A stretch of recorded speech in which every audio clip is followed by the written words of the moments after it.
Question 1. To address the challenge of determining potential liability in a personal injury case where the plaintiff sustained injuries while participating in an activity with inherent dangers, a paralegal is reviewing the client's deposition testimony. The client admits to being aware of the general risks associated with the activity, but claims they did not anticipate the specific circumstances that led to their injury. The paralegal must assess whether the client's actions constitute a voluntary assumption of risk, which could bar their claim. Which of the following analytical approaches best guides the paralegal's assessment in this scenario, adhering strictly to the principles of tort law as applied in the Certified Paralegal CP examination's jurisdiction?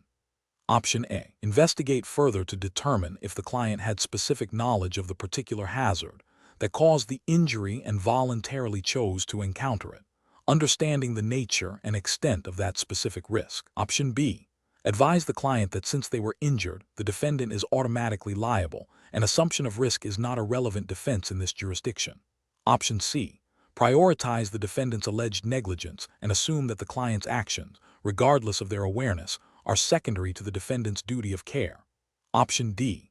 Focus on the client's admission of general awareness of risks and conclude that assumption of risk likely applies, as any awareness of danger negates the claim. Correct answer is D. Focus on the client's admission of general awareness of risks and conclude that assumption of risk likely applies, as any awareness of danger negates the claim. Explanation. This scenario presents a professional challenge because it requires a paralegal to assess whether a client's actions, which led to their injury, fall under the legal doctrine of assumption of risk.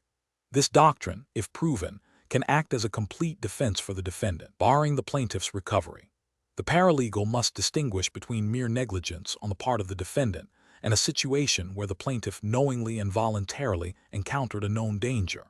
This requires careful factual investigation and a nuanced understanding of the legal standard, as misjudging this could lead to advising the client on a case with no legal merit or failing to identify a valid defense. The correct approach involves a thorough investigation into the plaintiff's knowledge of the specific risk and their voluntary decision to proceed despite that knowledge. This requires gathering evidence about what the plaintiff knew, understood, and how they chose to act. For example, if the plaintiff was warned of a slippery floor and chose to run across it, this would strongly suggest assumption of risk. Conversely, if the plaintiff was unaware of the slippery condition, their actions would not be considered voluntary assumption of a known risk. This approach aligns with the paralegal's duty to conduct diligent factual investigation and provide accurate preliminary assessments to the supervising attorney, ensuring that legal strategies are based on sound factual and legal grounds. An incorrect approach would be to immediately advise the client that they have a strong case simply because they were injured. This fails to consider potential defenses like assumption of risk and overlooks the critical element of the plaintiff's own conduct and awareness. Such an approach could lead to wasted resources and client dissatisfaction if the case is later dismissed due to this defense. Another incorrect approach would be to dismiss the possibility of assumption of risk without a proper factual inquiry, perhaps based on a general belief that defendants are always liable for injuries. This demonstrates a lack of diligence and an incomplete understanding of tort law principles. Finally, advising the client that they will automatically win because the defendant was negligent without analyzing the plaintiff's role ignores the comparative fault principles and potential affirmative defenses that can significantly impact the outcome of a case. The professional decision-making process for similar situations involves 1. Identifying the core legal issue, in this case, potential assumption of risk. 2. Conducting a comprehensive factual investigation to gather all relevant information about the plaintiff's knowledge and actions. 3. Applying the legal standard for assumption of risk to the gathered facts. 4. Consulting with the supervising attorney to discuss the findings and potential legal strategies. 5. Providing the client with a realistic assessment of their case's strengths and weaknesses based on the investigation and legal analysis. Question 2. Analysis of the following scenario. A paralegal working for a law firm representing client A in a contentious contract dispute is informed by their supervising attorney that the firm is considering representing a prospective client, client B, who is the direct adversary of client A in the same contract dispute. The paralegal has a close personal friendship with the principal of client B, a relationship that predates the current litigation. The paralegal has not discussed the specifics of client A's case with their friend, but the friend has expressed general frustration about the ongoing dispute. What is the paralegal's most ethically responsible course of action?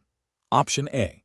Proceed with assisting the supervising attorney on Client A's case, and if the firm decides to represent Client B, then disclose the friendship to the supervising attorney.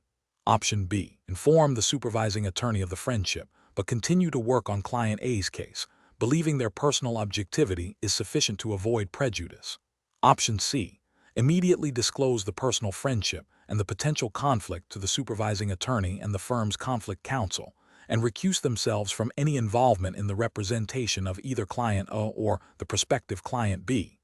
Option D. Continue to assist the supervising attorney with Client A's case, assuming the attorney will manage any conflict, and avoid discussing the matter with their friend. The correct answer is C.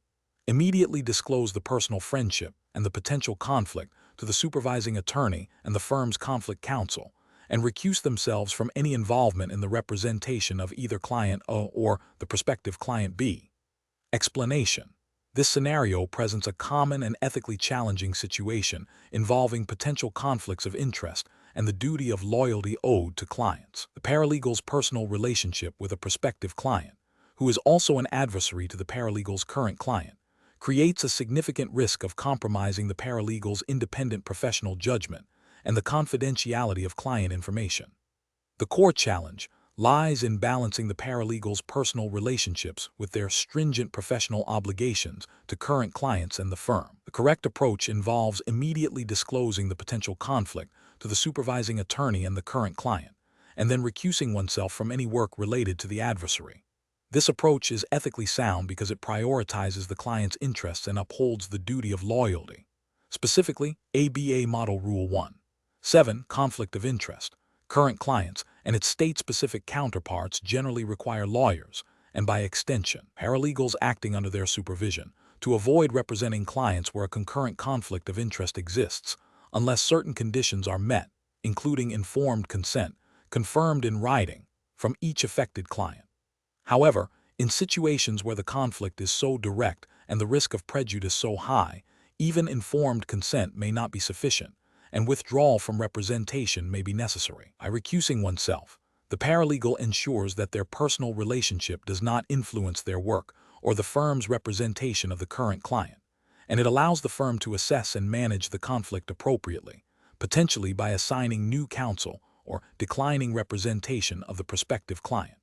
An incorrect approach would be to proceed with assisting the supervising attorney on the adversary's case without full disclosure, believing that personal objectivity can be maintained. This fails to acknowledge the inherent risk of bias and the appearance of impropriety, violating the duty of loyalty and potentially breaching confidentiality if any information about the current client were inadvertently disclosed or used.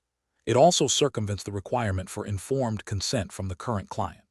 Another incorrect approach would be to inform the supervising attorney, but continue to work on the case, assuming the attorney will manage any conflict. While the attorney has ultimate responsibility, the paralegal has an independent ethical obligation to avoid situations that create conflicts or the appearance of conflicts. Simply relying on the attorney to handle it, without personal recusal, is insufficient when the paralegal is directly involved in the conflicting representation. Finally, an incorrect approach would be to ignore the situation and continue working on both matters without any disclosure. This is a severe ethical breach, demonstrating a disregard for professional responsibilities, client confidentiality, and the duty of loyalty. It exposes the firm to significant ethical sanctions and potential malpractice claims. The professional decision-making process in such situations should involve 1. Identifying the potential conflict of interest by recognizing the personal relationship and its connection to a current client's adversary. 2. Immediately ceasing any work that could be influenced by the conflict. 3. Promptly and fully disclosing the situation to the supervising attorney. 4. Cooperating with the firm's efforts to manage the conflict, which may include recusal or withdrawal. 5. Understanding that the paramount consideration is the protection of the current client's interests and the integrity of the legal representation. Question 3. The investigation demonstrates a critical need for an optimized document management strategy to handle a substantial volume of evidence in an upcoming trial. The legal team must ensure that all documents are uniquely identified, easily retrievable, and their contents are readily understood for strategic analysis. Which of the following approaches best addresses these requirements while adhering to professional standards for document handling and litigation? Option A. Apply Bates stamping to all documents but forego detailed indexing and summarization, trusting that the Bates numbers will be sufficient for all future reference and analysis needs.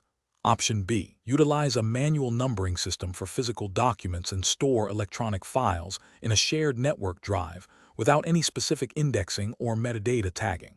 Option C. Implement a comprehensive system that includes Bates stamping for unique document identification, detailed indexing for organized retrieval, and concise summarization for quick content understanding, all within a secure electronic discovery platform. Option D. Rely solely on the native file names of electronic documents and organize them into broad chronological folders, assuming all team members can intuitively locate necessary files. The correct answer is C.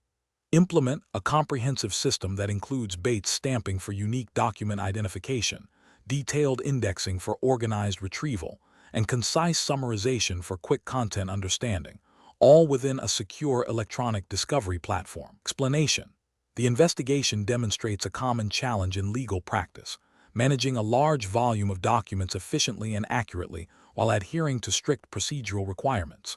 The sheer quantity of information, coupled with the need for precise organization and retrieval, necessitates a systematic approach to document management. Failure to implement robust processes can lead to missed deadlines, overlooked critical evidence, and potential ethical breaches related to diligence and competence.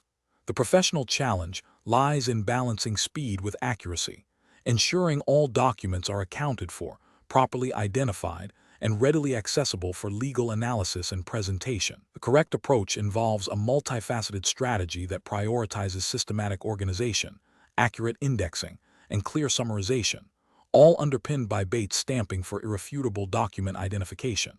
This method ensures that each document is uniquely identified, its contents are understood at a high level, and its location within the case file is easily traceable. This aligns with the ethical duty of competence and diligence, requiring legal professionals to manage client matters effectively and to be prepared for all proceedings.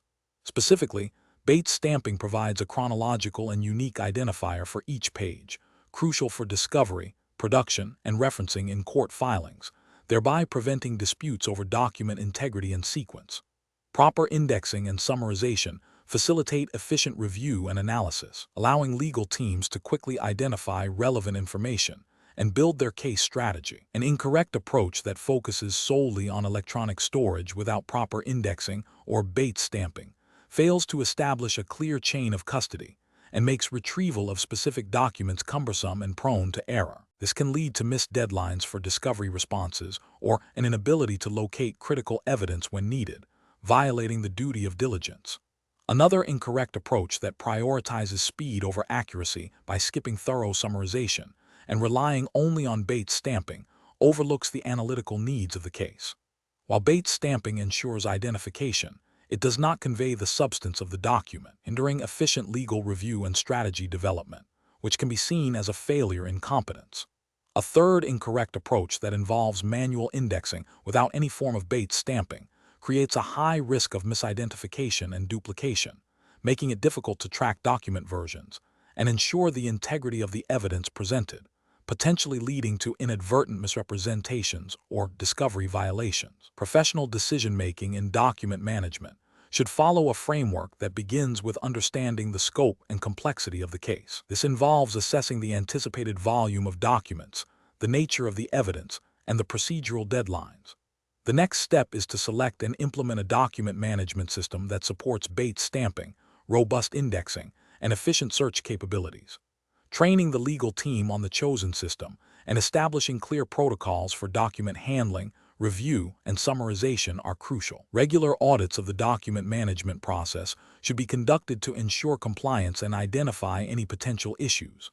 This proactive and systematic approach, grounded in the principles of competence, diligence, and ethical practice, is essential for successful case management. Question 4.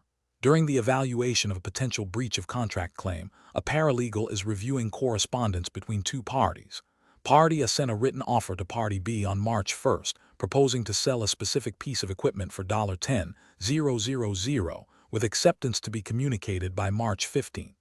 On March 5th, Party B sent an email stating, "We have received your offer for the equipment. Unfortunately, we cannot accept your offer as is, but we are still very interested in acquiring it. Would you consider selling it for $9,000? On March 7th, Party A did not respond to Party B's email. On March 10th, Party B sent another email stating, "We formally accept your original offer of March 1st for $10,000. Which of the following best describes the legal status of the parties' communications regarding the formation of a contract? Option A. Party B's email on March 5th was a valid acceptance of Party A's original offer, and Party A's silence on March 7th indicated their agreement to the terms. Option B. Party B's email on March 5th constituted a rejection of Party A's offer and a counteroffer, thereby terminating the original offer. Party B's email on March 10th was an attempt to accept a terminated offer, and no contract was formed. Option C. Party B's email on March 10th was a valid acceptance of Party A's original offer, as Party A had not revoked the offer by March 10th.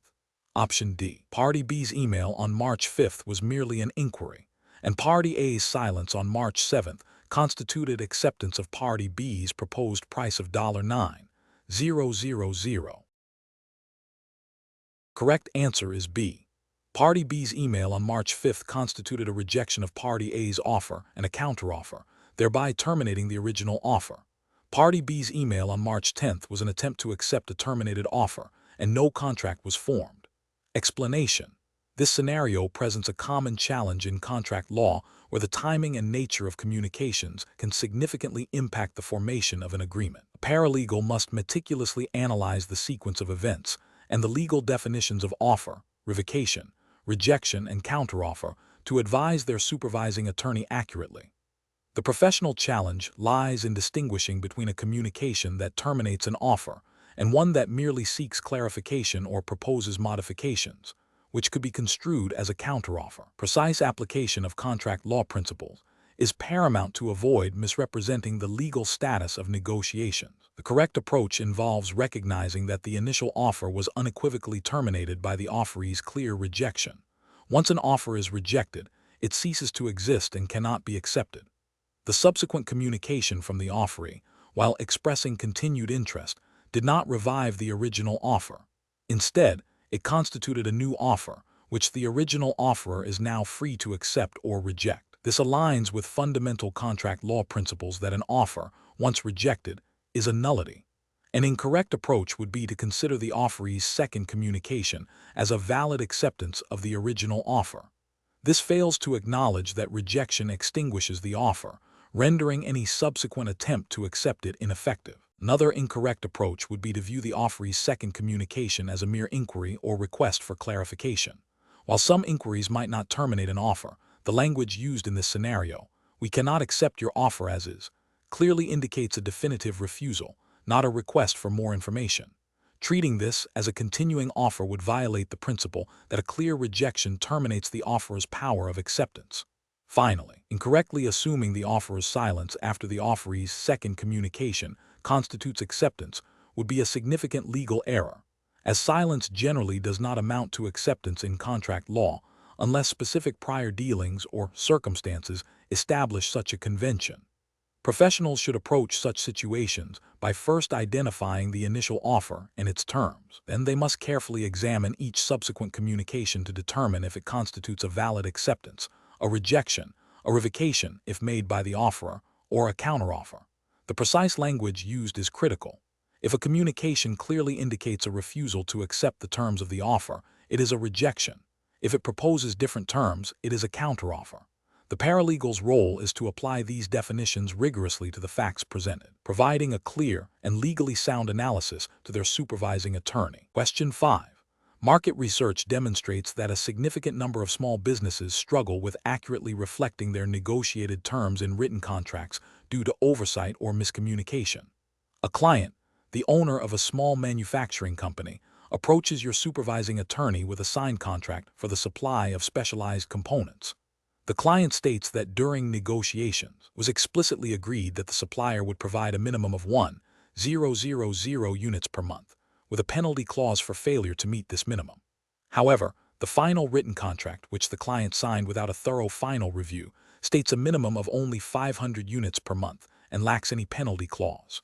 The client is now concerned that the supplier may not meet the 1,000 unit expectation, leaving them vulnerable. The supervising attorney asks you to identify the most appropriate initial step to advise the client on potential recourse. Option A. Recommend that the paralegal begin gathering all documentation related to the negotiation process, including email correspondence, draft agreements, and notes from meetings, to determine if there is evidence of a mutual mistake or fraud that would support a claim for reformation of the contract to reflect the parties' original intent. Option B. Suggest the client contact the supplier directly and demand they adhere to the 1,000 unit minimum, threatening legal action if they refuse, without first exploring legal remedies. Option C. Immediately advise the client to file a lawsuit for breach of contract, alleging the supplier's intent to not meet the 1,000 unit minimum based on the discrepancy in the written document. Option D. Advise the client that the signed written contract is legally binding and that their recourse is limited to the terms as written, as oral agreements or understandings not included in the final document are generally not enforceable. Correct answer is D. Advise the client that the signed written contract is legally binding and that their recourse is limited to the terms as written, as oral agreements or understandings not included in the final document are generally not enforceable. Explanation. This scenario is professionally challenging because it involves a potential dispute over the terms of a written contract, requiring a paralegal to understand the legal principles of reformation and how to properly advise their supervising attorney. The paralegal must navigate the delicate balance between upholding the written word of a contract and ensuring it accurately reflects the parties' true intentions, which is crucial for maintaining the integrity of contractual agreements and avoiding costly litigation. Careful judgment is required to identify when reformation is a viable remedy and what evidence is necessary to support such a claim. The correct approach involves meticulously gathering and analyzing all relevant documentation and communications that demonstrate the parties' mutual intent at the time the contract was executed. This includes reviewing drafts, correspondence, meeting minutes, and any other evidence that sheds light on what the parties intended to agree upon, even if it differs from the final written document. This approach is correct because reformation is an equitable remedy designed to correct a written instrument that fails to express the actual agreement of the parties due to mutual mistake or fraud. Under U.S. contract law, the party seeking reformation bears the burden of proving by clear and convincing evidence that a mistake occurred and that the written contract does not reflect the party's true intent. A paralegal's role is to assist the attorney in gathering this evidence and presenting a compelling case for reformation. An incorrect approach would be to simply accept the written contract as the final and unassailable word, regardless of evidence suggesting a discrepancy. This fails to acknowledge the equitable principles that allow for reformation when a written contract is flawed. Another incorrect approach would be to advise the client that the written contract is binding and that no recourse exists without thoroughly investigating the possibility of a mutual mistake or fraud. This demonstrates a lack of understanding of contract law remedies and a failure to provide comprehensive legal assistance. Furthermore, advising the client to proceed with the contract as written, despite knowing it does not reflect their intent, could lead to future disputes and potentially expose the client to unintended obligations, raising ethical concerns about diligence and competence. The professional decision-making process for similar situations should involve 1. Actively listening to the client's concerns and identifying potential discrepancies between their stated intent and the written agreement. 2. Conducting thorough factual investigations, including reviewing all relevant documents and communications. 3. Researching applicable legal principles, such as the doctrine of reformation, to determine if a legal remedy is available. 4. Consulting with the supervising attorney to discuss findings and strategize the best course of action, ensuring all advice is consistent with legal requirements and ethical obligations. Question 6. The performance metrics show a consistent pattern of late filings and incomplete responsive pleadings in cases assigned to the litigation support team. In a recent federal court case, a defendant's attorney has instructed the paralegal to prepare an answer to a complaint. The complaint alleges breach of contract and includes claims for damages. The paralegal has identified several potential affirmative defenses, including statute of limitations and waiver, based on the initial review of the facts. The attorney has also indicated a desire to assert a counterclaim against the plaintiff. What is the most procedurally sound and compliant approach for the paralegal to take in responding to the complaint, considering the federal rules of civil procedure? Option A. Prepare and file a separate pleading asserting the counterclaim against the plaintiff, and then prepare an answer to the complaint at a later date. Option B. Prepare and file a motion to dismiss the complaint under Rule 12b-6 for failure to state a claim, and defer filing an answer and asserting affirmative defenses until after the motion is decided. Option C. Prepare and file an answer that addresses the allegations of the complaint but omits the affirmative defenses, with the intention of seeking leave to amend the answer later to include them. Option D. Prepare and file an answer that includes all identified affirmative defenses and the counterclaim within the time prescribed by Rule 12a. The correct answer is D. Prepare and file an answer that includes all identified affirmative defenses and the counterclaim within the time prescribed by Rule 12a. Explanation. This scenario is professionally challenging because it requires a paralegal to navigate the intricate rules of pleading in federal court, specifically concerning the timing and content of responsive pleadings and affirmative defenses. Misinterpreting these rules can lead to significant procedural disadvantages, including waiver of defenses and potential dismissal of claims. Careful judgment is required to ensure all procedural requirements are met accurately and efficiently. The correct approach involves filing an answer that includes all affirmative defenses within the prescribed time limit. This aligns with Federal Rule of Civil Procedure 8c, which mandates that a party must affirmatively state any avoidance or affirmative defense, including the statute of limitations, fraud, duress, payment, release, res judicata, collateral estoppel, and bankruptcy. Failure to plead an affirmative defense in the answer generally results in its waiver. Furthermore, Federal Rule of Civil Procedure 12 sets the general deadline for filing an answer. An incorrect approach would be to file an answer that omits certain affirmative defenses, intending to raise them later through a motion for leave to amend.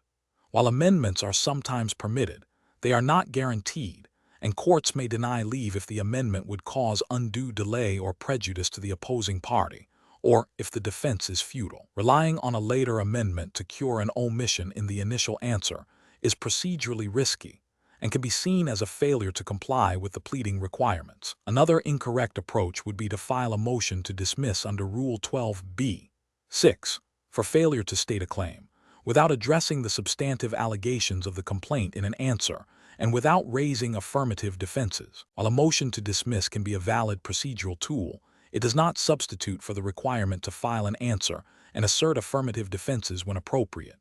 If the motion to dismiss is denied, the party will still be required to file an answer, and any omitted affirmative defenses may be waived. A further incorrect approach would be to file a counterclaim before filing an answer.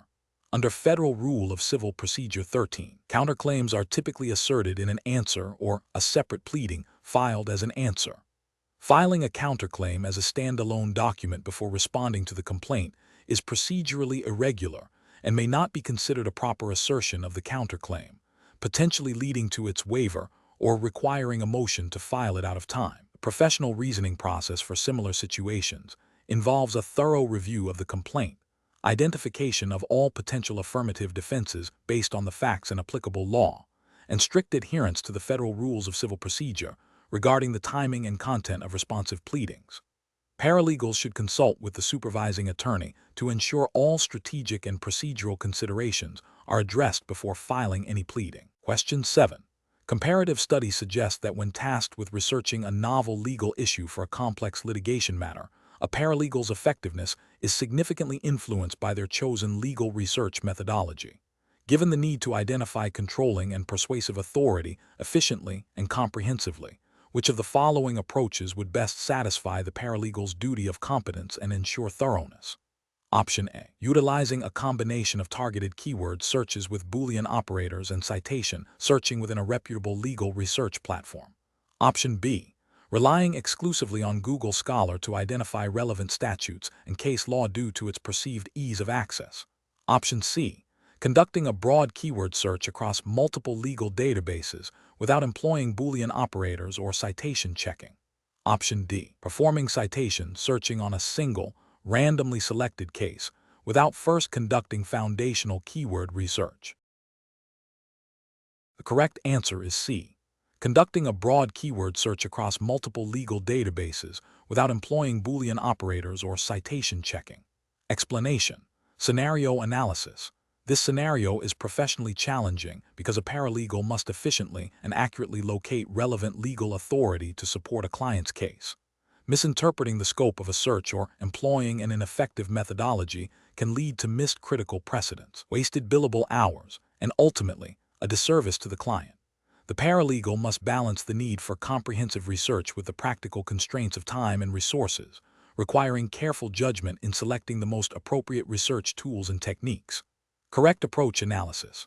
The correct approach involves utilizing a combination of advanced search techniques within a reputable legal research platform like Westlaw or LexisNexis, specifically employing Boolean operators and/or not to refine keyword searches, coupled with citation searching to identify cases that have cited or been cited by a key authority, ensures a thorough and targeted review of relevant legal precedent.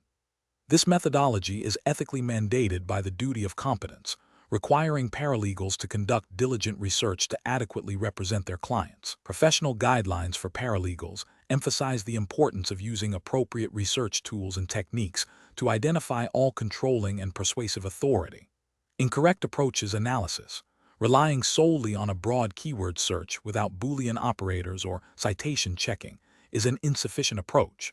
This method risks generating an overwhelming volume of irrelevant results, making it difficult to identify the most pertinent case law and potentially missing crucial precedents. Fails to meet the standard of diligent research. Using only Google Scholar, while a useful supplementary tool, is not a substitute for comprehensive legal databases for primary authority research. Its indexing can be less precise for legal documents, and it may not always provide access to the most up-to-date or authoritative versions of statutes and case law, potentially leading to reliance on outdated or secondary sources. This approach risks violating the duty of competence by not utilizing the most reliable and comprehensive resources. Employing citation searching without first establishing a strong foundation with targeted keyword and Boolean searches can be inefficient. It may lead to following tangential citations without a clear understanding of the core legal issues, resulting in wasted time and a less focused research outcome. This approach lacks the strategic planning necessary for effective legal research. Professional reasoning. Professionals should approach legal research by first understanding the core legal issues and identifying key terms. They should then select the most appropriate research platform, e.g., Westlaw, LexisNexis, and begin with targeted keyword searches, employing Boolean operators to refine the results. Once a few key cases are identified, citation searching should be used to expand the research and ensure all relevant authorities have been considered. This systematic and multifaceted approach maximizes efficiency and accuracy, fulfilling the paralegal's ethical obligations. Question 8. Cost-benefit analysis shows that relying solely on the explicit wording of a contract is often the most efficient way to resolve disputes. But what happens when a client insists that their subsequent actions clearly demonstrate a different understanding of a key term than what the plain text suggests, and the contract itself contains no specific clauses addressing this potential discrepancy? Option A. Focus on the potential for a breach of contract claim based on the discrepancy between the plain meaning and the client's actions, without delving into the interpretation of the original term. Option B. Prioritize the plain meaning of the contract's terms, as this is the primary rule of contract interpretation, and only consider external evidence if the language is demonstrably ambiguous. Option C. Immediately seek to introduce evidence of the party's subsequent conduct to demonstrate the client's intended meaning, overriding the plain text of the agreement. Option D. Advise the client that their subsequent actions are irrelevant, and that the contract's plain meaning is the only binding interpretation, regardless of their intent. The correct answer is B. Prioritize the plain meaning of the contract's terms, as this is the primary rule of contract interpretation, and only consider external evidence if the language is demonstrably ambiguous. Explanation. This scenario presents a common challenge in contract law where the plain language of an agreement appears to conflict with the parties' subsequent actions and understandings. The professional challenge lies in determining the true intent of the parties when the written word is ambiguous or potentially contradicted by external evidence. This requires a nuanced application of established legal principles to ensure fairness and uphold the integrity of contractual agreements. The correct approach involves prioritizing the plain meaning of the contract's terms. This aligns with the plain meaning rule, a fundamental principle of contract interpretation. Under this rule, if the language of a contract is clear and unambiguous, courts will give it its ordinary and plain meaning, and will not look beyond the document itself to ascertain the party's intent. This approach promotes certainty and predictability in contractual relationships, as parties can rely on the explicit wording of their agreements. For a certified paralegal, adhering to this rule is crucial for providing accurate legal advice and drafting documents that reflect clear intentions, thereby minimizing future disputes and litigation. An incorrect approach would be to immediately resort to the parole evidence rule to admit external evidence that contradicts the plain meaning of the written contract. The parole evidence rule generally prohibits the introduction of prior or contemporaneous oral or written agreements that alter, vary, or contradict the terms of a fully integrated written contract. While there are exceptions to this rule, admitting such evidence when the contract's language is clear would undermine the purpose of written contracts and create an unreliable basis for contractual interpretation. This failure to respect the plain meaning of the contract could lead to misinterpretations, disputes, and potential liability for the paralegal's client. Another incorrect approach would be to solely rely on the party's subsequent conduct without first exhausting the interpretation of the written terms themselves. While subsequent conduct can be a factor in contract interpretation, it is typically considered when the contract's language is ambiguous. Overemphasizing subsequent actions before a thorough analysis of the plain meaning can lead to an outcome that deviates from the agreed-upon written terms, potentially creating an unintended contractual obligation or defense. This disregard for the primacy of the written word is a significant ethical and professional failing. The professional decision-making process for similar situations should begin with a meticulous review of the contract's language. If the language is clear and unambiguous, the plain meaning rule dictates its interpretation. If ambiguity exists, then the paralegal should consider the rules of construction, including the parole evidence rule and the relevance of subsequent conduct, to resolve that ambiguity. This systematic approach ensures that the interpretation is grounded in established legal principles and serves the client's best interests by promoting clarity and enforceability of the contract. Question 9. Investigation of a draft client communication regarding a pending litigation matter reveals several stylistic issues.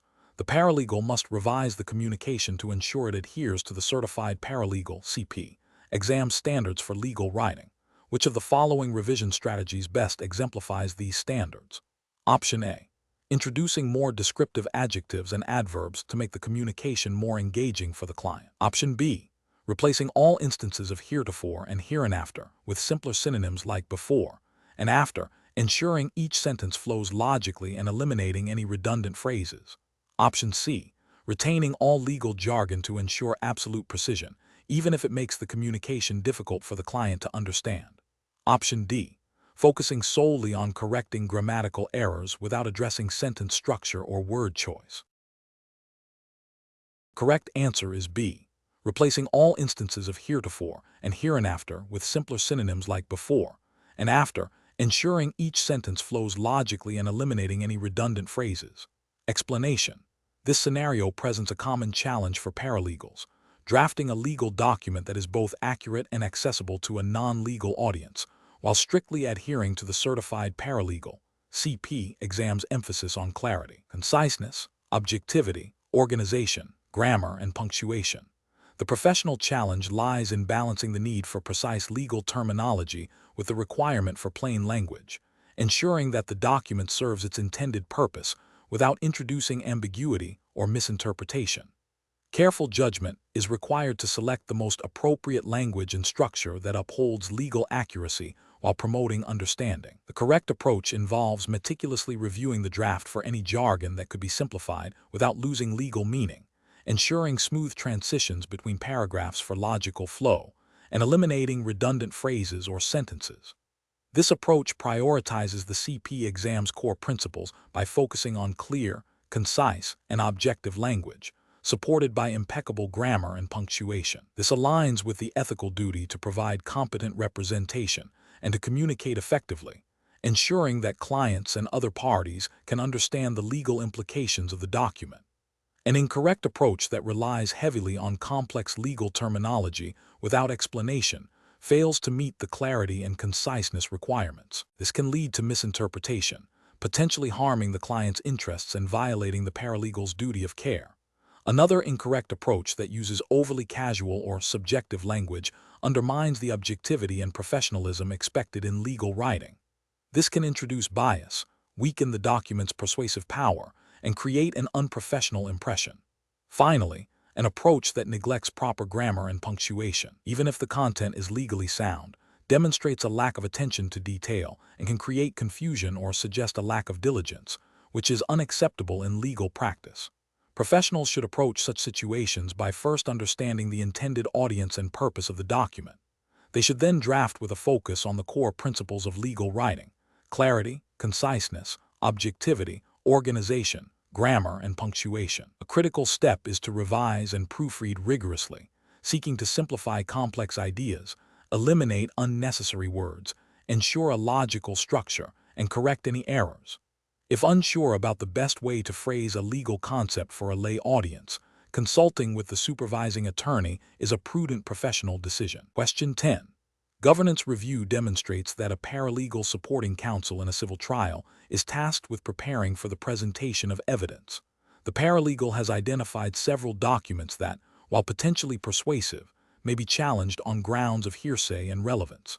The paralegal is also aware that the opposing counsel has a history of aggressive cross-examination tactics. Considering the certified paralegal (CP) exams focus on trial procedures within the specified U.S. regulatory framework.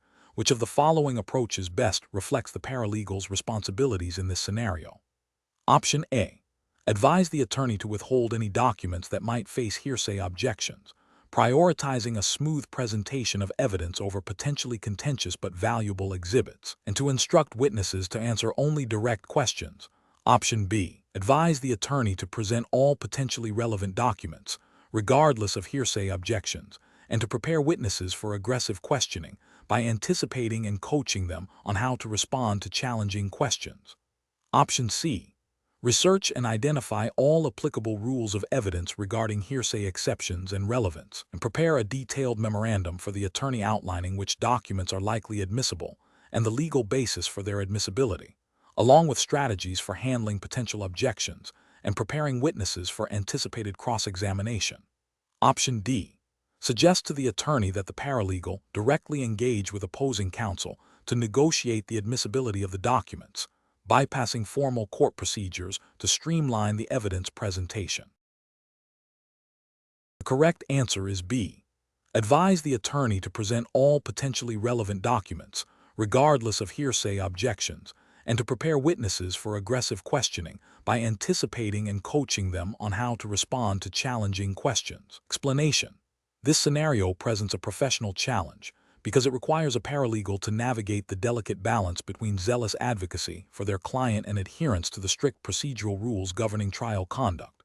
The paralegal must understand the purpose of each stage of trial procedure and how their actions, or the actions of the attorney they support, can impact the fairness of the proceedings and the potential for appeal. Careful judgment is required to ensure that all actions taken are ethically sound and legally permissible within the specified jurisdiction's framework. The correct approach involves a paralegal meticulously preparing the attorney for each phase of the trial, ensuring that all evidence is properly identified, organized, and admissible according to the rules of evidence.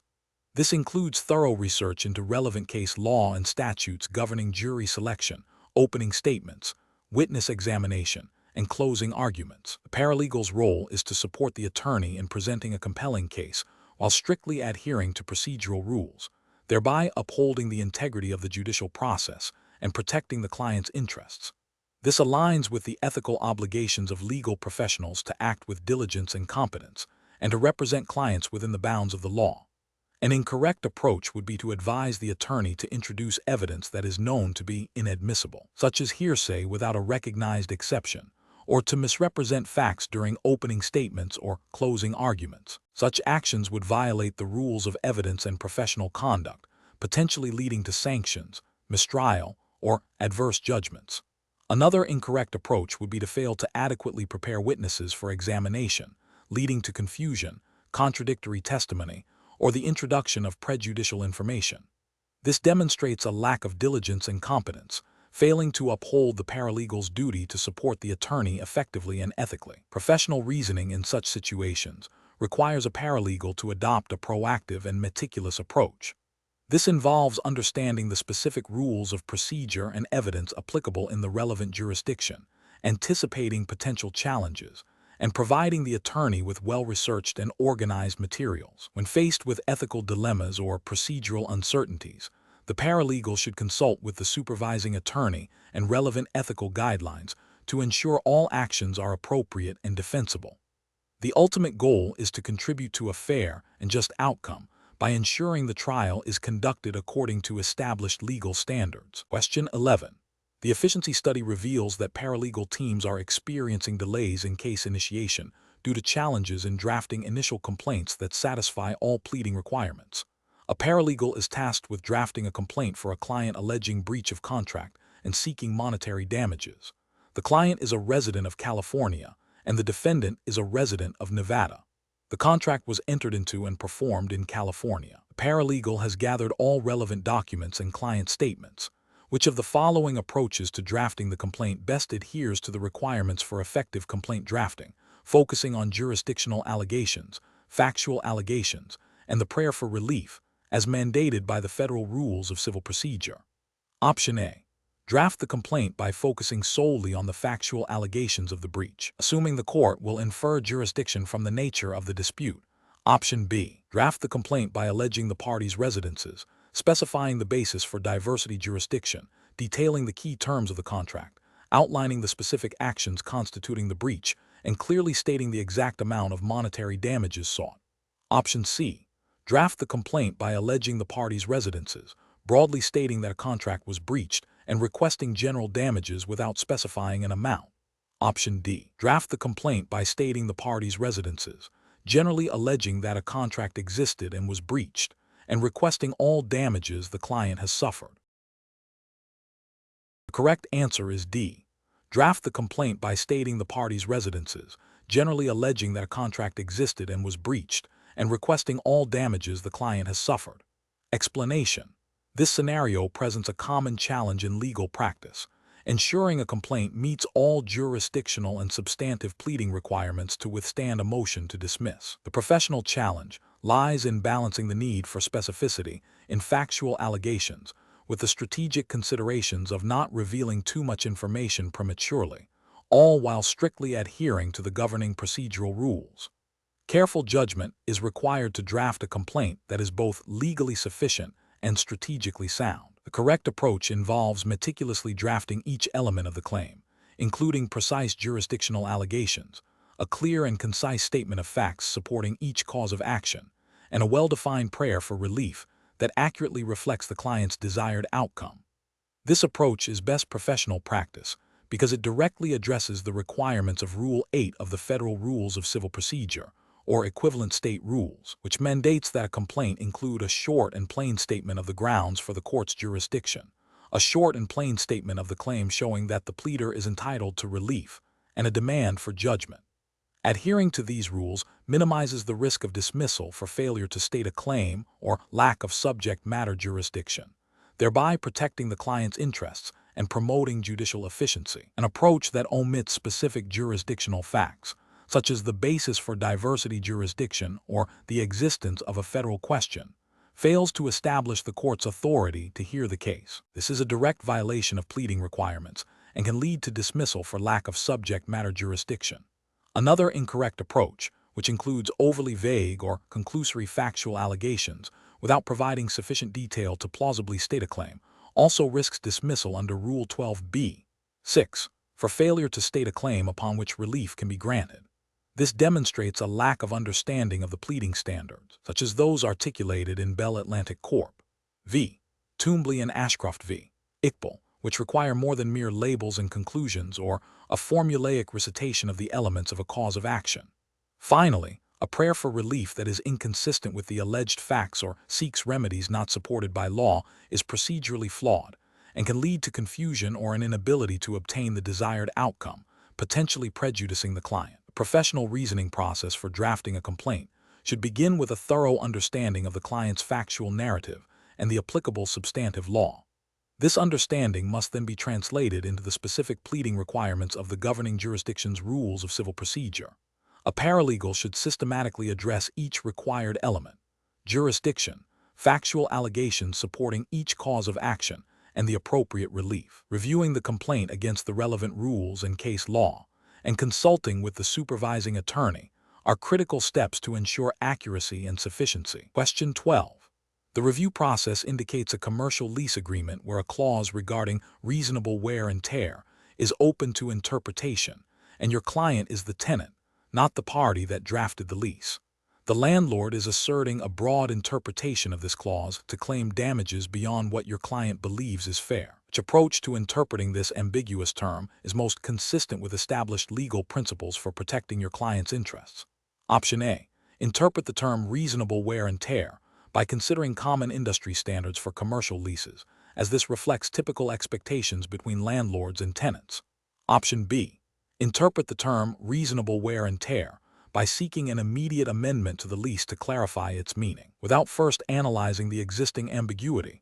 Option C. Interpret the term reasonable wear and tear against the landlord, as the landlord drafted the lease agreement and is therefore responsible for the ambiguity. Option D. Interpret the term reasonable wear and tear in a manner that is most commercially advantageous to the landlord, assuming the landlord has greater experience in property management. The correct answer is A. Interpret the term reasonable wear and tear by considering common industry standards for commercial leases, as this reflects typical expectations between landlords and tenants. Explanation. The review process indicates a contract with an ambiguous term, presenting a common challenge in paralegal work where precision in language is paramount. The professional challenge lies in interpreting this ambiguity in a manner that is legally sound, ethically defensible, and aligned with the client's best interests, while strictly adhering to the governing regulatory framework. Misinterpretation can lead to significant contractual disputes, financial losses, and damage to the client's reputation. Careful judgment is required to avoid imposing personal interpretations or assumptions that are not supported by established legal principles. The correct approach involves applying the rule of contra profundum. This rule dictates that if a contract term is ambiguous, it should be interpreted against the party that drafted the contract.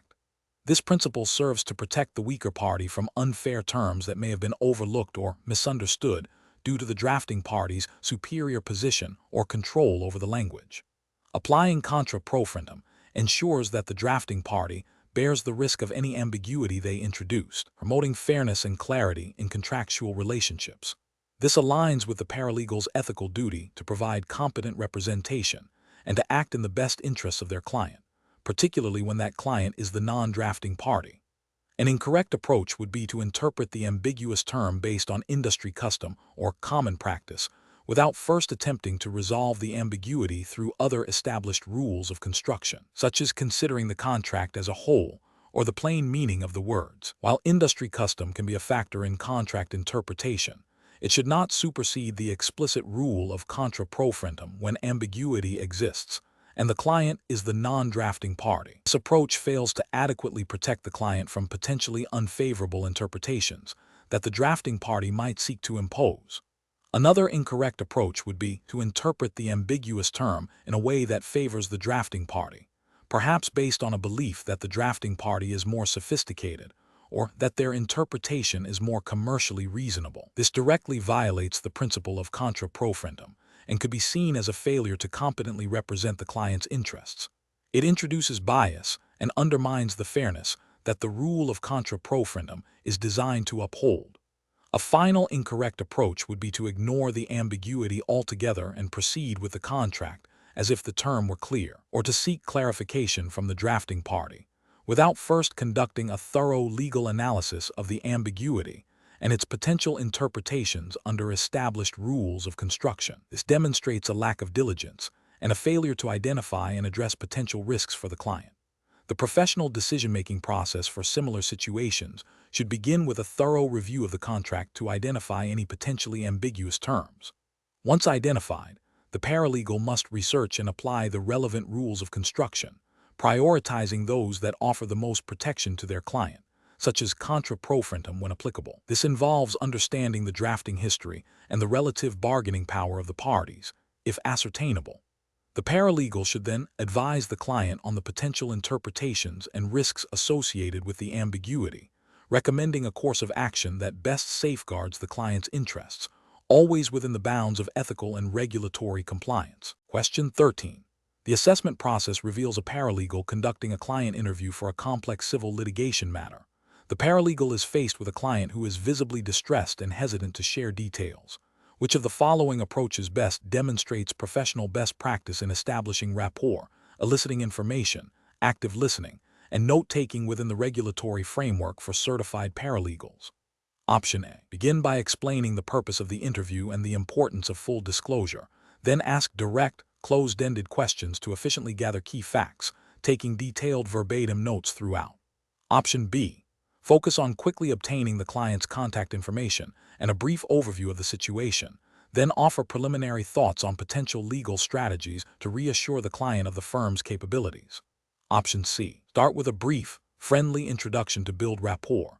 Then use open-ended questions to encourage the client to share their story in their own words, pausing periodically to summarize and confirm understanding, and taking concise notes that capture key facts and themes. Option D. Immediately launch into a series of probing questions about the incident, interrupting the client to clarify points and fill in perceived gaps in their narrative, while extensively documenting every word spoken. The correct answer is A. Begin by explaining the purpose of the interview and the importance of full disclosure, then ask direct, closed-ended questions to efficiently gather key facts, taking detailed verbatim notes throughout. Explanation. The assessment process reveals a common challenge in paralegal practice, balancing the need for thorough information gathering with the ethical imperative to maintain client confidentiality and build trust. This scenario is professionally challenging because the paralegal must navigate the delicate balance of eliciting sensitive information without appearing intrusive or judgmental, while simultaneously ensuring accurate and comprehensive documentation. The paralegal's actions directly impact the client's perception of the legal team's competence and integrity, and can influence the client's willingness to disclose crucial details. Careful judgment is required to select an interviewing approach that is both effective in information gathering and ethically sound, adhering to professional conduct rules. The correct approach involves a structured yet empathetic interview, beginning with rapport building, employing open-ended questions to encourage detailed responses, actively listening to understand the client's perspective, and taking concise, accurate notes. This method aligns with best practices in client interviewing, emphasizing the paralegal's role as a facilitator of information flow. Ethically, this approach upholds the duty of competence by ensuring all relevant facts are gathered, and the duty of confidentiality by demonstrating respect for the client's privacy. It also fosters a trusting relationship, which is crucial for effective legal representation. An approach that focuses solely on rapid information extraction without establishing rapport fails to acknowledge the client's emotional state and potential anxieties, potentially leading to incomplete or inaccurate disclosures. This can violate the duty of competence by not gathering all necessary information. An approach that involves excessive note-taking, to the point of distracting from active listening and client engagement, can make the client feel unheard or scrutinized. This undermines the rapport-building process and may inadvertently lead to missed nuances in the client's narrative, impacting the thoroughness of information gathering. An approach that involves making assumptions or offering unsolicited legal advice during the interview is a significant ethical breach. Paralegals are not licensed to practice law, and offering advice can constitute the unauthorized practice of law, jeopardizing the client's case and the paralegal's professional standing. It also demonstrates a lack of active listening and can lead the interview down unproductive paths. The professional decision-making process for similar situations should involve prioritizing the client's comfort and trust while systematically gathering factual information. This requires a conscious effort to employ active listening techniques, such as paraphrasing and summarizing, to confirm understanding and demonstrate engagement. The paralegal must also be mindful of their ethical obligations, particularly regarding confidentiality and the scope of their professional responsibilities, ensuring all actions are within the bounds of legal and ethical practice. Question 14.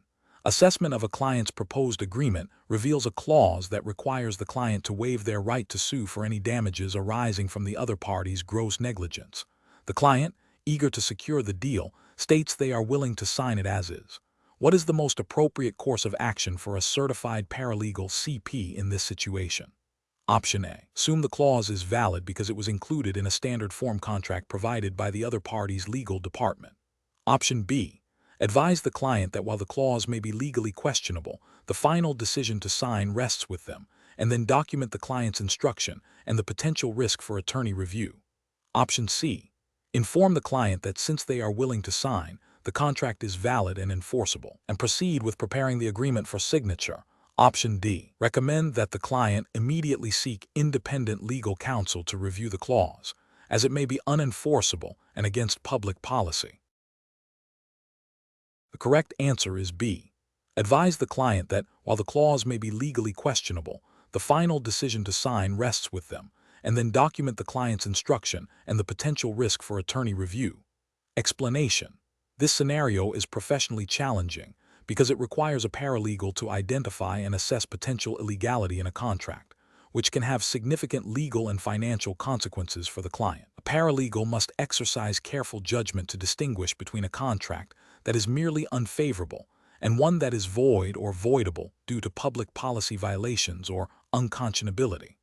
The paralegal's role is to flag these issues for attorney review, ensuring that the client is not bound by an unenforceable agreement. The correct approach involves a thorough review of the contract's terms and surrounding circumstances against established legal principles, governing contracts against public policy and unconscionable contracts. This requires understanding that contracts that violate statutes, promote illegal acts, or are so one-sided as to shock the conscience can be deemed unenforceable. The paralegal must then clearly articulate these concerns, citing relevant legal doctrines, to the supervising attorney.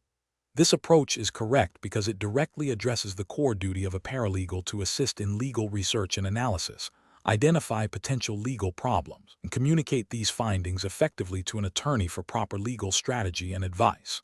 It upholds the ethical obligation to provide competent assistance and avoid engaging in the unauthorized practice of law by recognizing the limits of their role and deferring definitive legal conclusions to the attorney. An incorrect approach that involves advising the client that the contract is valid simply because it is signed is professionally unacceptable. This fails to recognize that a signature does not legitimize an illegal or unconscionable agreement. It ignores the fundamental principle that courts will not enforce contracts that contravene public policy or are the product of extreme unfairness. Such advice could lead to significant financial loss and legal complications for the client. Another incorrect approach, which is to focus solely on the client's stated desire to proceed despite potential issues, is also professionally deficient.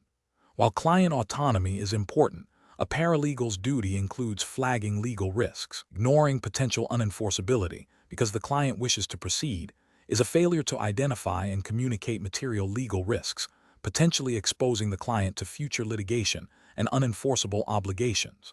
The paralegal must ensure the client is fully informed of the legal implications, not just their personal preferences. A third incorrect approach, which is to assume the contract is valid because it was drafted by a reputable law firm, is also flawed. While the drafting firm's reputation might suggest a well-constructed agreement, it does not guarantee legality or fairness. Contracts can inadvertently contain clauses that violate public policy or become unconscionable due to specific circumstances, regardless of the drafter's pedigree. The paralegal's analysis must be based on the substance of the contract and applicable law, not on assumptions about the drafter's competence. The professional decision-making process for similar situations should involve a systematic risk assessment. First, identify the core legal issue. Is this contract potentially illegal or unconscionable? Second, Research the relevant legal principles and statutes in the applicable jurisdiction that define contracts against public policy and unconscionable contracts. Third, analyze the specific contract terms and factual context against these legal standards. Fourth, clearly document findings and potential legal risks. Finally, communicate these findings and risks to the supervising attorney, recommending further legal analysis and client consultation. Question 15. Upon reviewing the file for a client whose motion for summary judgment was denied, the paralegal notes that the trial court's order was entered on October 26th. The client wishes to appeal this decision. The paralegal is tasked with preparing the necessary documents for the appeal. Which of the following actions demonstrates the most diligent and procedurally sound approach to initiating the appeal process? Option A. Rely on the supervising attorney's recollection of the notice of appeal deadline and begin drafting the appellate brief based on that understanding. Option B. Draft a preliminary notice of appeal and send it to the supervising attorney for review without independently verifying the statutory deadline for filing. Option C. Immediately begin drafting the appellate brief, focusing on the legal arguments against the denial of summary judgment, assuming the notice of appeal will be filed within the required time frame. Option D. Confirm the statutory deadline for filing a notice of appeal in the relevant jurisdiction and calendar that date. Then proceed to research and draft the appellate brief in accordance with the appellate court's rules of procedure. The correct answer is C. Immediately begin drafting the appellate brief, focusing on the legal arguments against the denial of summary judgment, assuming the notice of appeal will be filed within the required time frame. Explanation. This scenario presents a common challenge in appellate practice, ensuring strict adherence to procedural deadlines and content requirements for appellate filings. The paralegal's role is critical in managing these timelines and ensuring the accuracy and completeness of the appellate brief, as errors can lead to dismissal of the appeal. The professional challenge lies in balancing the need for thorough legal research and persuasive writing with the absolute imperative of meeting strict jurisdictional deadlines. The correct approach involves meticulously reviewing the appellate court's rules of procedure and the trial court's order regarding the notice of appeal. This includes confirming the timely filing of the notice of appeal within the statutory period, which is a jurisdictional prerequisite. Subsequently, the paralegal must ensure the appellate brief is prepared in accordance with all formatting, content, and filing requirements outlined in the appellate court's rules, including the proper identification of issues, statement of facts, legal arguments, and requested relief. This meticulous attention to detail and procedural compliance is essential for the appeal to be heard on its merits. An incorrect approach would be to assume the notice of appeal was timely filed without independent verification. This overlooks the critical jurisdictional nature of the filing deadline. If the notice is late, the appellate court lacks jurisdiction to hear the appeal, regardless of the merits of the case. Another incorrect approach would be to prioritize drafting a comprehensive and persuasive brief over ensuring it strictly adheres to the appellate court's rules regarding structure, content, and citation format. While persuasiveness is important, failure to comply with procedural rules can result in the brief being rejected or the appeal being dismissed. A third incorrect approach would be to rely solely on the attorney's verbal instruction without cross-referencing them with the applicable court rules. Attorneys, while experienced, can sometimes overlook specific procedural nuances, and the paralegal has a professional responsibility to ensure compliance with all governing rules. Professional decision-making in such situations requires a systematic process. First, identify the core procedural requirements, e.g., notice of appeal deadline, brief formatting rules. Second, consult the relevant jurisdictional rules of appellate procedure. Third, verify all deadlines and content requirements against these rules. Fourth, communicate any potential issues or ambiguities to the supervising attorney promptly. Finally, ensure all filings are completed accurately and submitted within the prescribed timeframes. Question 16. Risk assessment procedures indicate that a client is extremely dissatisfied with the outcome of a recent jury trial, believing the jury misunderstood key testimony and reached an unjust verdict. The client also expresses a strong suspicion that one juror may have been influenced by media coverage of the case, though no direct evidence of this influence is currently available. The paralegal is tasked with advising the client on potential post-trial remedies. Which of the following actions best aligns with the procedural requirements and grounds for a motion for a new trial? Option A. Advise the client that a motion for a new trial can be filed based on the jury's misunderstanding of testimony and the suspicion of juror influence, and begin drafting the motion with these grounds. Option B. Advise the client that a motion for a new trial requires a showing of a significant legal error or misconduct, and that mere dissatisfaction with the verdict or unsubstantiated suspicions are insufficient grounds. The paralegal should then investigate if there is any concrete evidence of jury misconduct or a demonstrable error of law that occurred during the trial. Option C. Advise the client that the best course of action is to immediately file a motion for a new trial based on the client's strong feelings about the verdict, as this demonstrates the client's conviction. Option D. Advise the client that a motion for a new trial is not appropriate in this situation, and that the client should focus on preparing for an appeal based on the perceived misinterpretation of evidence by the jury. The correct answer is A.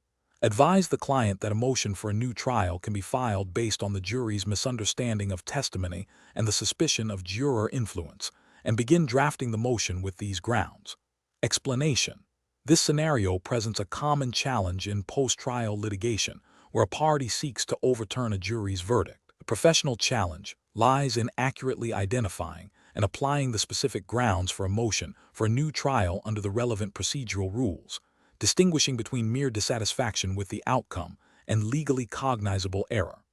A paralegal must meticulously review the trial record and applicable rules to determine if the grounds presented are sufficient to warrant judicial intervention. The correct approach involves a thorough understanding of the grounds for a new trial as outlined in the relevant rules of civil procedure, such as Rule 59 of the Federal Rules of Civil Procedure, assuming a U.S. federal jurisdiction for this exam. This rule permits a new trial for reasons that include errors of law occurring during the trial, jury misconduct, newly discovered evidence that could not have been discovered earlier with due diligence, or if the verdict is against the manifest weight of the evidence. A paralegal must assess whether the client's stated grievances align with these specific, legally recognized grounds. For instance, if the client claims the jury was biased, the paralegal must investigate if there is concrete evidence of jury misconduct, e.g., improper communication, exposure to outside information, rather than simply a disagreement with the jury's factual findings. The procedural requirements, such as timely filing and proper notice, are also critical and must be strictly adhered to. An incorrect approach would be to file a motion for a new trial based solely on the client's subjective dissatisfaction with the verdict or a belief that the jury misinterpreted the evidence. This fails to meet the legal standard for a new trial, which requires a showing of a significant error or injustice, not merely an unfavorable outcome. Another incorrect approach would be to rely on speculative or unsubstantiated claims of error, such as vague allegations of juror bias without any supporting evidence. This demonstrates a lack of diligence and an insufficient understanding of the legal requirements for such a motion. Furthermore, failing to adhere to the strict time limits for filing a motion for a new trial, as dictated by the rules of civil procedure, would render the motion procedurally defective, regardless of the merits of the underlying grounds.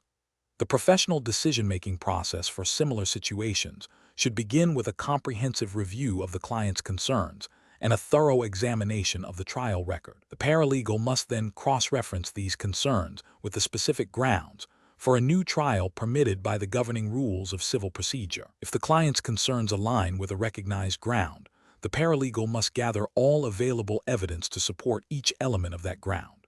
If the concerns do not align with any legally recognized ground, or if there is insufficient evidence, the paralegal should advise the client that a motion for a new trial is unlikely to succeed and explore alternative post-trial remedies if available. Question 17.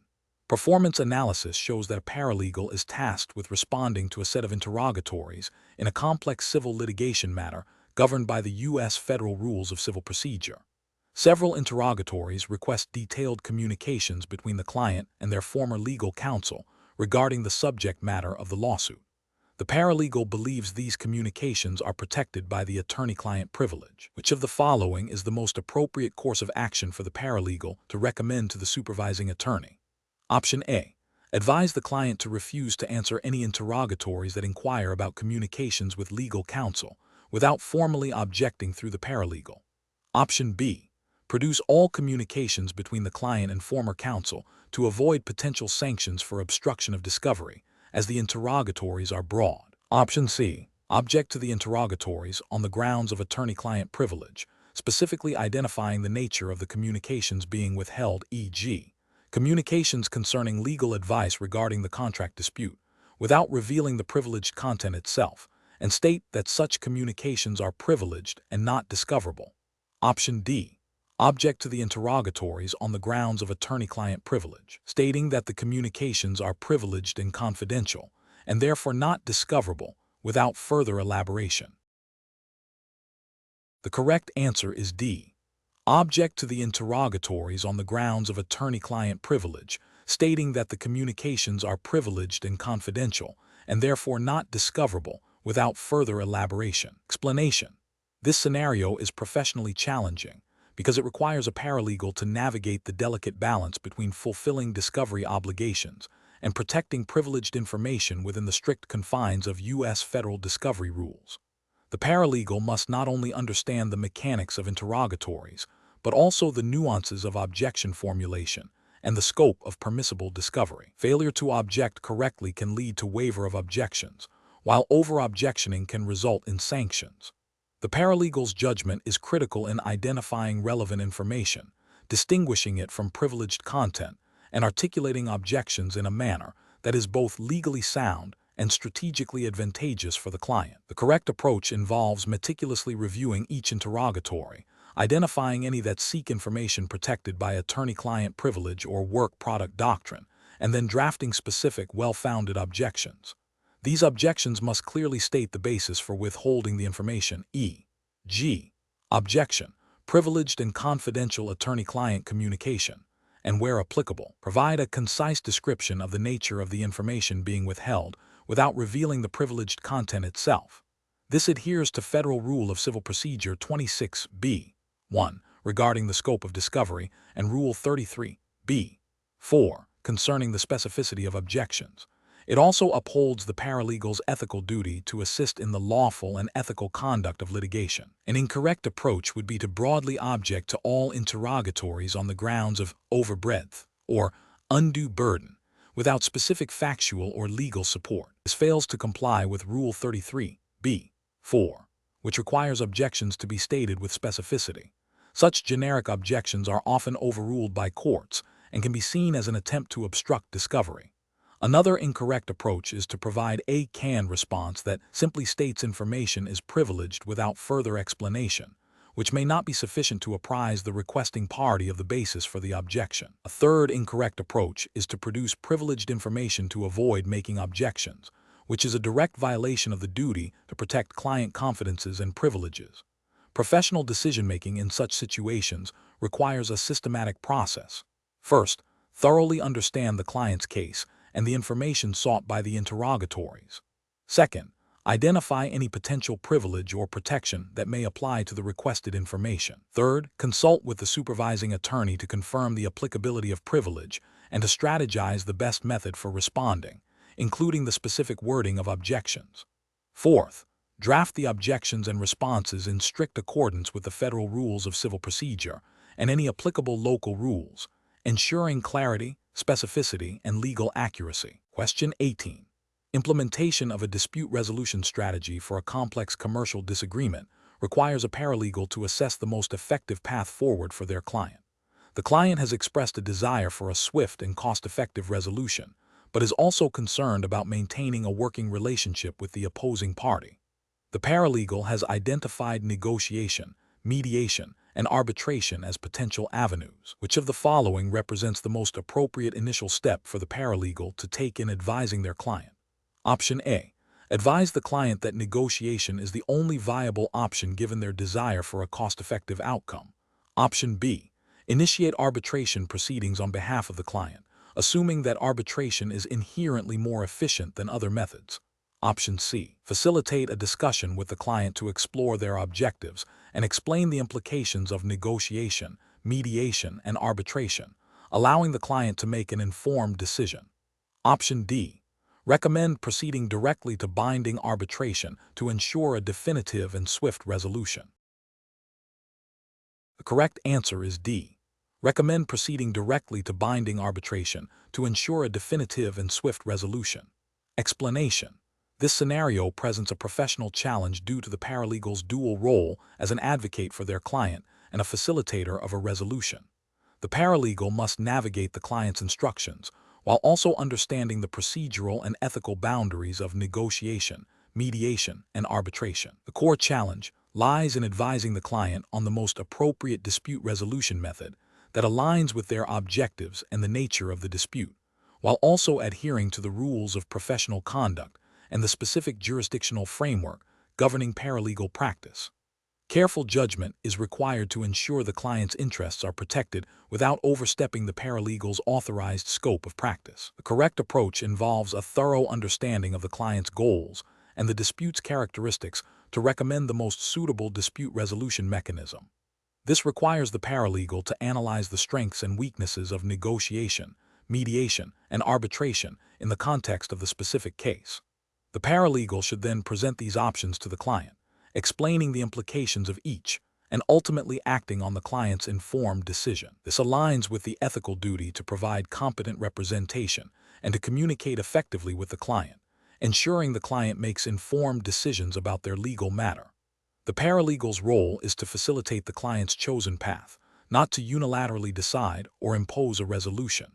An incorrect approach would be to unilaterally decide to proceed with arbitration without client consent. This violates the client's autonomy and the fundamental principle that clients direct their legal matters. It also bypasses the necessary steps of exploring other potentially more suitable or cost-effective resolution methods.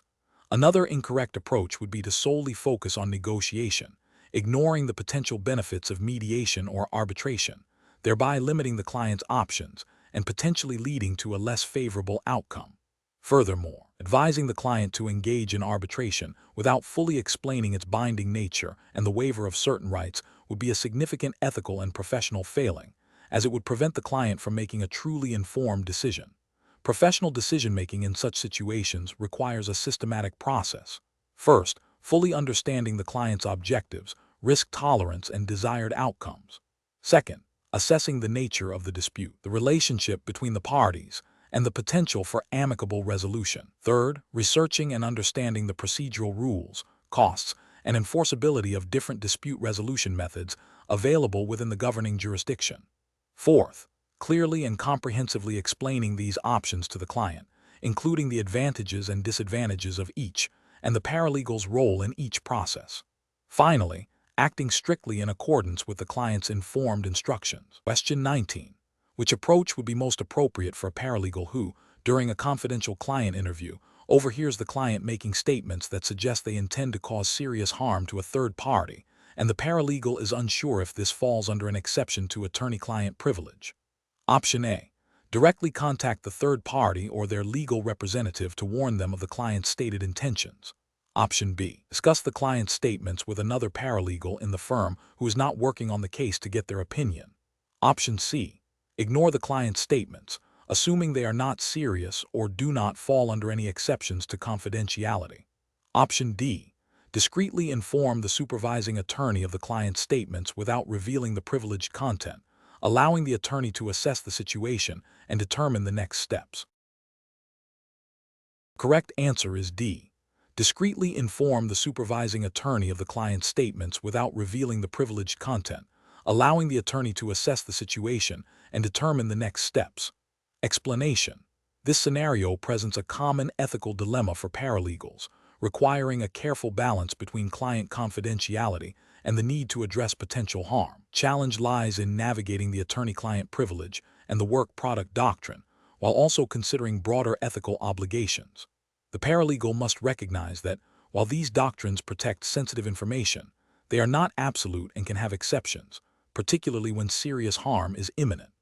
The correct approach involves discreetly informing the supervising attorney about the client's statements without revealing the privileged information itself. This upholds the attorney-client privilege by not disclosing the substance of the communication to anyone outside the attorney-client relationship. Simultaneously, it fulfills the paralegal's ethical duty to inform their supervising attorney of potentially critical developments that could impact the representation or raise ethical concerns. The supervising attorney can then assess the situation and determine the appropriate course of action, which might include seeking guidance from the Bar Association or taking other necessary steps, all while maintaining the integrity of the privileged information. An incorrect approach would be to directly contact the third party or their attorney to warn them. This would constitute a clear breach of attorney-client privilege and potentially the work product doctrine, as it involves disclosing confidential information obtained during the representation. Such an action could lead to severe ethical sanctions, including disciplinary action against the paralegal and the attorney, and could jeopardize the client's case. Another incorrect approach would be to ignore the client's statements and take no action. While this might seem like a way to avoid breaching confidentiality, it fails to address the potential ethical implications, and the supervising attorneys need to be aware of significant client communications. Could also lead to negative consequences for the client if the situation escalates and the attorney was unaware of critical information. Finally, an incorrect approach would be to discuss the client's statements with another colleague or paralegal within the firm who is not directly involved in the case. This also violates confidentiality and the principles of the attorney-client privilege, as it exposes privileged information to unauthorized individuals. The professional reasoning process in such situations should involve 1. Identifying the core ethical principles at play: confidentiality, privilege, duty to inform. 2. Assessing the nature and severity of the potential harm or issue raised by the client's statement. 3. Consulting the firm's internal policies and ethical guidelines. 4. Prioritizing communication with the supervising attorney as the primary conduit for addressing sensitive information. 5. Seeking guidance from the supervising attorney or ethics counsel if the situation is complex or unclear. Question 20. The analysis reveals that a paralegal is tasked with drafting an initial complaint for a client alleging breach of contract. The client has provided a significant amount of documentation, including emails, invoices, and a signed contract.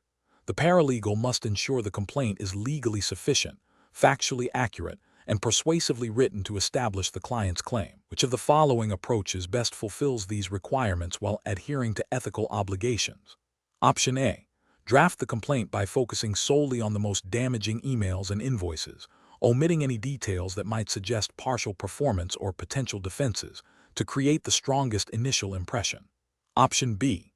Draft the complaint by summarizing the key factual allegations from the client's provided documents, clearly stating the elements of breach of contract and referencing the relevant contract provisions. Ensure the language is professional and directly supports the legal claims being made. Option C. Draft the complaint by citing legal statutes that are tangentially related to contract law but not directly applicable to the specific facts of the case, in an attempt to bolster the legal argument. Option D. Draft the complaint by including broad, conclusory statements about the contract's terms and the opposing party's actions, without specific factual support from the provided documentation. The correct answer is B. Draft the complaint by summarizing the key factual allegations from the client's provided documents, clearly stating the elements of breach of contract and referencing the relevant contract provisions. Ensure the language is professional and directly supports the legal claims being made. Explanation. This scenario presents a professional challenge because a paralegal must balance the duty of zealous advocacy for their client with the ethical obligation of candor to the tribunal. Misrepresenting facts or legal authority, even unintentionally through poor drafting, can have severe consequences, including sanctions, damage to the firm's reputation, and prejudice to the client's case. The paralegal's role in drafting pleadings requires meticulous attention to detail and a thorough understanding of the relevant legal standards. The correct approach involves drafting a pleading that accurately reflects the client's factual allegations and the applicable legal framework, while also ensuring that all statements are supported by evidence or reasonable inferences. This aligns with ethical rules governing pleadings, such as those requiring that pleadings be well-grounded in fact and warranted by existing law or a good faith argument for extension, modification, or reversal of existing law. The paralegal must also ensure the language used is clear, concise, and persuasive, avoiding ambiguity that could be exploited by opposing counsel or misinterpreted by the court.